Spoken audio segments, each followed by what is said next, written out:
One thing about a magician, you never know what he's going to do. Maybe he's just better off trying to kick it in then, if it'll pass the 9. I don't think it passes the 9 either. It won't pass the 9? I think he's in a predicament here. He certainly is. I tell you what, the way the ball's laid, I think he's going to have to elect to go 2 rails here. Yeah, this way he can assure himself he'll hit it, and possibly... And the cue ball's going to stop, you know, and that's a good shot. Yeah, that's an excellent shot. Considering the position he was in, he certainly got the most out of it. That's the best shot he could have. That's the best shot he could have made from where in the position he was in. So this shot here, it actually gives him a chance to win the game from here, because this is a tough shot, and but I know Efren didn't want this kind of a shot to when he came back to the table. Well, he's looking to bank it. At least he walked over there, looked at the ball, see if there was a path to the pocket if he elected to bank it.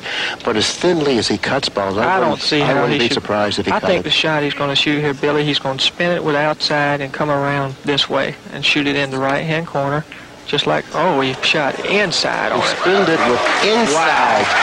Spinned it with inside. I mean, it totally fooled me with the shot. Well, Efren will fool anybody. That's unbelievable, the shot he's made right there. I can't believe that. What confidence a person must have to do something like that? Well, the thing about it is, the shot that he just shot, he's so far away from the ball that he has to judge how much that ball's going to spin into the 6, because the ball is going to curve going down. Notice the position of the 7 and the 9. One might think that this should have been a detriment. He turns it around. Let's see, now he's got this tough shot here. I would think he was just going to thin this ball some way.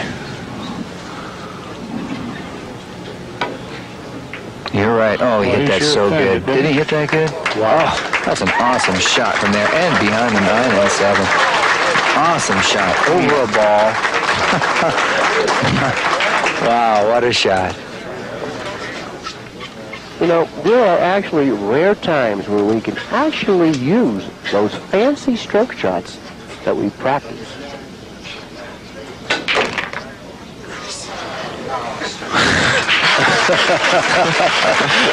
You know, stuff like that will be, you know, it's so entertaining. We're going to have to get a replay on that shot. We're going to have to get a replay on that shot. And he does. Watch this shot. The people out there in the audience can't see the cue ball now bending around. A little hook follow. Side cushion, clearing the 7.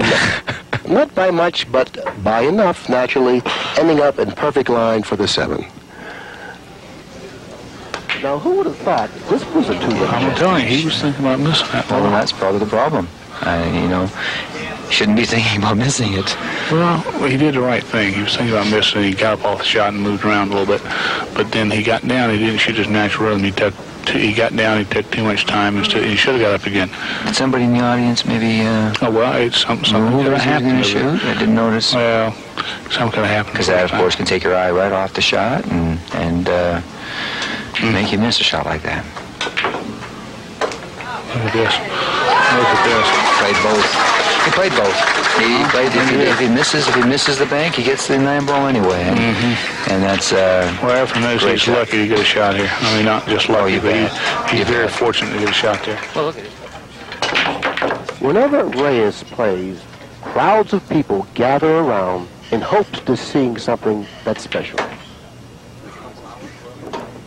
Okay, now he's really faced with the dilemma here. He doesn't have a shot. He doesn't have a safety. He can't push up table because he's going to leave the 2-9 billiard.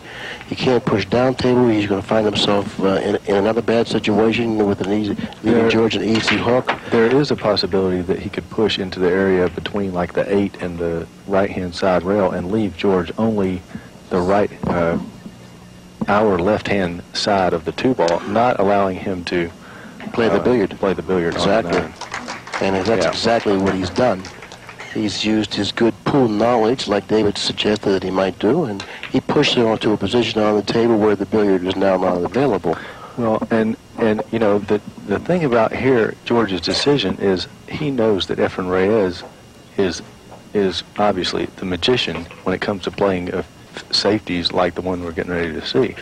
What he would like to do is to bank the 2 to the right of the 9 and go to the side rail between the 6 and the corner pocket, leaving the cue ball on this end rail, using the 9-7 possibly for blockers.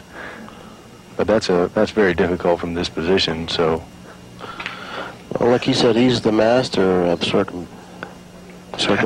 how about banking the 2 straight up table between the 4-7 and leaving the cue ball on the end rail? How about playing the 2 off of the 4, a shot that no one on earth saw except him, and which he also executed perfectly. And so that's why he's called the magician, because when you feel that there's no out and there's no option available, he comes up with some kind of a shot, and then you say to yourself, as you scratch your head, how do you think of that? Billy, describe this shot for us. We're going to see a replay as soon as Efren pockets the 9. Describe to the viewers what Efren did on this 2 ball. Well, Efren Reyes pushed out to where he is right now, not allowing Breedlove to accept the shot and make the billiard on the 9. So Breedlove very, very wisely said, Reyes, I don't know what to do here. Let's see what you can come up with. Notice there isn't a safety here. He doesn't have anything that looks like a safety or an offensive shot. So, you know, he evaluated the situation. Look at the cue ball as close to that rail. What can you possibly do here? Let's take a look at this. 2 off of the 4. Boom, off the 4, into the pocket. Boom, there it is. Now you see it, now you don't. That is incredible. Now, just like the modern-day one-pocket players have revised the game of one-pocket, Reyes is maybe starting a precedent and saying, this is how straight pool should be played. Anyway, Johnny, even though we got a match angle on the break shot, it was the wrong way to do it, wasn't it? And this ball, you definitely can't hit the high ball. Now he punched his in. And again, he got safe. No, he has the 1 ball, I believe, maybe. He might have the 1 ball. He's smiling. Look at he. I love this guy. He smiles and laughs. He's got the personality of a king. Yeah, that he does. Great guy. You know, sometimes he'll give a maid $100 if she looks a little down and out and so on.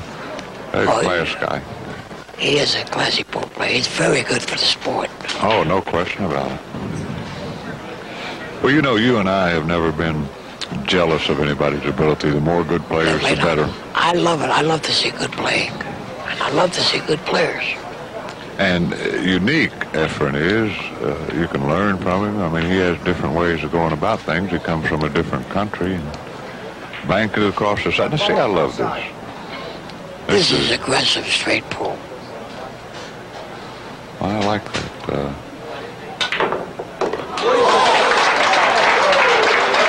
Well, what do you think of that? Well, that may explain in part why he's the #1 9-ball player in the world. Well, that looked like a hanger. What's the deal? Does that explain why relics like you and I are up here doing All I can tell you commentary? is, if I shot that ball, I probably would have had a heart attack.